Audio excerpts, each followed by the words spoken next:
Okey, kita terus kepada riwayat Susi. Okey. Riwayat Susi ni dia macam kata yang kita dah belajar pada minggu lepas. Riwayat Susi ni dia manhaj dia, pembawaannya adalah dengan idgham kabir. Riwayat Susi riwayat Susi daripada qiraat Abu Amru, dia kalau kata kita tengok dalam Quran, dia kekerapan dia dalam Quran. Kalau kita bertemu dengan idgham mislain, idgham mutamatsilain, idgham mutaqaribain, idgham mutajanisain, dia akan menjadikan idgham kabir pada kesemua dalam Al-Quran. Contoh dalam soal Al-Fatihah ni, okey, dia terjadi apabila ayat yang ketiga dan ayat keempat pada hujung ayat Ar-Rahimi Maliki. Kita tengok Ar-Rahimi Maliki. Di hujung kedua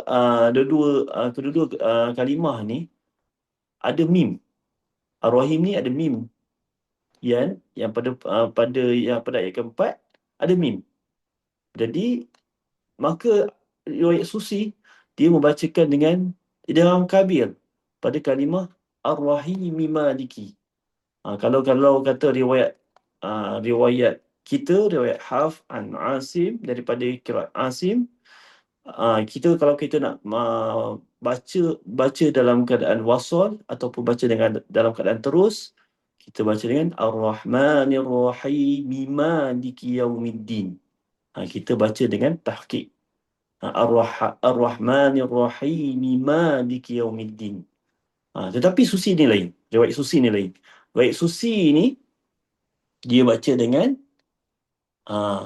idgham kabir, iaitu ada tiga kaedah.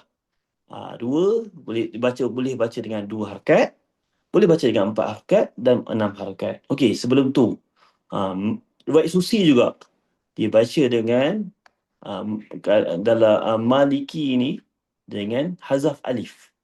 Hazaf alif maksudnya apa? Dia membuang alif pada dalam kalimah Maliki. Jadikan bacaan Maliki tu menjadi satu harakat. Maliki Yaumiddin. Okey.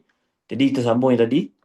Riwayat Susi dia baca dengan idgham kabir pada dalam ayat 3 dan 4. Jadi macam mana tu? Okey. Kaedahnya Ar-Rahmanir Rahim Maliki Yaumiddin. Selagi saya sebut saya baca dengan 2 harakat untuk idgham kabir. Ar-Rahmanir Rahim Maliki Yaumiddin. Kita tengok kalau kata dalam kotak hijau ni, dia dah tunjuk cara nak sebut idgham kabir. Idgham kabir. Maksudnya dia memasukkan pada mim yang kedua. Iaitu daripada mim yang pertama tidak masuk pada kalimah mim yang kedua. Okey, jadi pada Ar-Rahmanir Rahim Maliki Yaumiddin itu untuk 2 harakat. Jadi kalau keempat harakat, Ar-Rahmanir Rahim Maliki Yaumiddin. Saya sebut untuk 4 harakat, Ar-Rahmanir Rahim Maliki Yaumiddin.